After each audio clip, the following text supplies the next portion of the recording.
Hello everyone, সবাই কেমন আছেন? আসসালামু আলাইকুম সবাইকে, welcome back to my channel. আজকে ভিডিও হচ্ছে যারা বুঝতে পারছেন না যে পাখি পালবেন কি পালবেন না, খুব সংকোচে আছেন। পাখি কেনার পর আপনাদের ঘর নোংরা হবে।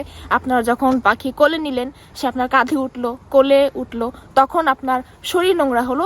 এই বিষয়টা নিয়ে যাদের সংশয় আছে, এই সংশয়টাই আমি আজকে ভেঙে দেব। আশা করছি এই ভিডিওটি দেখার পর আপনাদের আর কোনো সংকোচ থাকবে না এবং নির্দ্বিধায় আপনি মার্কেটে গিয়ে পাখি কিনে আনলেন এবং পালতে শুরু করলেন।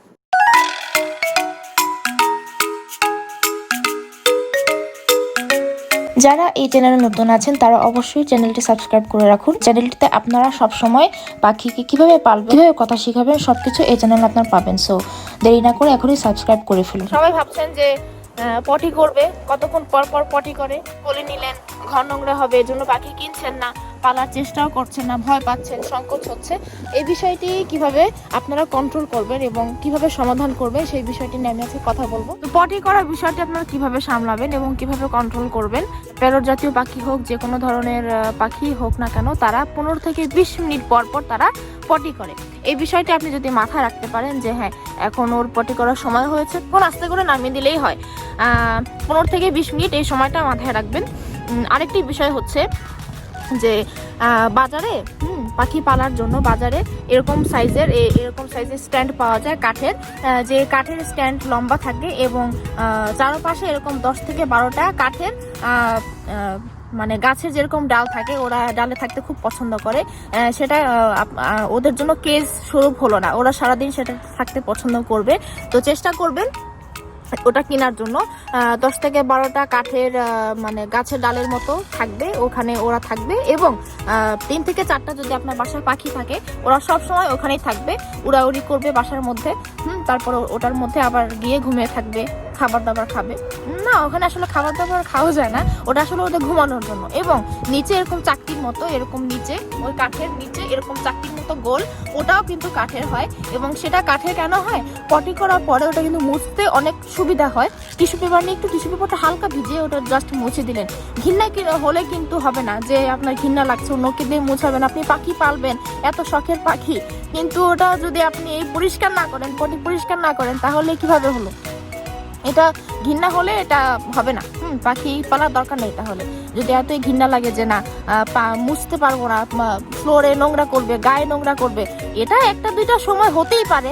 হ্যাঁ, গায়ে একটু পটি করে দিল, নিচে আপনার ফ্লোরে রুমের মধ্যে বা বিছানার মধ্যে একটু করে দিল, এটা একটু সহ্য করতেই হবে। তারপরও যদি সবসময় এটা ভালো না লাগে, এটা মানে কমানোর জন্য, যাতে একদমই না হয়, সেটার জন্য সেই হচ্ছে স্ট্যান্ডটা আপনার কিনতে হবে। একটা ঘরের কোনায় আপনার যেখানে খুবই নিরিবিলি জায়গা, আপনার রুম হতে পারে, বারান্দা হতে, মানে বারান্দায় রাখা যাবে না, রুম হতে হবে এবং সেই রুমটা নিরিবিলি হতে হবে, যেখানে অন্য কোনো মানুষের আনাগোনা থাকবে না। বাসার মানুষ ওখানে বেশি থাকবে, বাইরে কোনো মানুষ যাতে ওখানে আনাগোনা না থাকতে পারে, ওই সমস্ত রুমে আপনার ওই স্ট্যান্ডটা রাখতে হবে একদম কর্নারে। এবং সেখানে পাখি থাকবে এবং নিচে একটা চাকরির মতো থাকবে।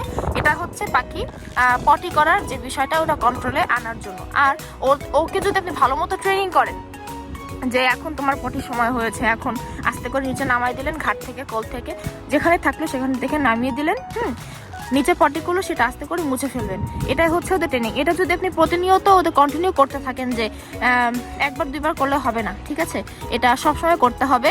যখনই কোলে নেবেন, 15 থেকে 20 মিনিট হয়ে গেলে ওরা নিচে নামাই দেবেন, ও নিজে নিজে পটি করে আবার ওকে কোলে তুলে নিলেন। পাখি পালার ব্যাপারে সবচেয়ে গুরুত্বপূর্ণ বিষয় পটির যে ব্যাপারটা, সেটা হচ্ছে প্রপার ট্রেনিং এর উপর নির্ভর করে। প্রপার ট্রেনিং না করলে ওরা কিন্তু বুঝতে পারবে না এবং আপনিও বুঝতে পারবেন। এটা আপনারা বুঝতে পারবেন পাখি পালতে পালতে, যখন আপনারা খুব দক্ষ হয়ে যাবেন, তখন আপনি বুঝতে পারবেন নিজেই যে কখন ও পটি করবে। এবং ট্রেনিং করতে করতে ওরাও বুঝবে। যদি আপনি ওকে নিচে নামিয়ে দেন, ও ঠিকই বুঝতে পারবে যে ওদের এখন পটি করতে হবে। ওরা নিজে পটি করে ঠিক আপনার কোলে উঠে যাবে, আপনার নিজের ওকে কোলে উঠানো লাগবে না। ওরা যখন আপনার পোষ মেনে যাবে, তখন নিজে নিজে আপনার কোলে উঠবে পটি করার পরে, ঠিক আছে? তো আমি কি বললাম, সবচেয়ে গুরুত্বপূর্ণ বিষয় প্রপার ট্রেনিং, তারপর হচ্ছে দক্ষতা। আর ওই জিনিসটা মাথায় রাখতে হবে যে স্ট্যান্ড কিনবেন, যদি এত বেশি অসুবিধা হয় তাহলে স্ট্যান্ড কিনে রুমের কোণায় রাখবেন এবং তাকে ওখানে রাখবেন। সেখানে গিয়ে পটি করলো এবং সবসময় ওখানেই থাকলো, ওটা ওর বাসায় হয়ে গেল। সবসময় কেজের ভিতরে রাখবেন না, কেজের ভিতরে রাখলে ওরা খুব মন খারাপ করে। ওরা তো বলতে পারে না যে আমার মন খারাপ হচ্ছে, আমার এখানে থাকতে ভালো লাগে না, আমাকে বের করো। তো ওরা সবসময় কোলে করে থাকতে পছন্দ করে, সারা ঘরে হেঁটে বেড়াতে পছন্দ করে এবং স্ট্যান্ডটা থাকলে ওদের ট্রির মতো হয়ে গেল। ওরা তো এই অভ্যাসে জর্জরিত যে বন জঙ্গলে থাকে, বন জঙ্গলে গাছের ডালে পালে ওরা থাকে, তো ওরা যদি কিনে আনলেন ওরা খুব খুশি হবে।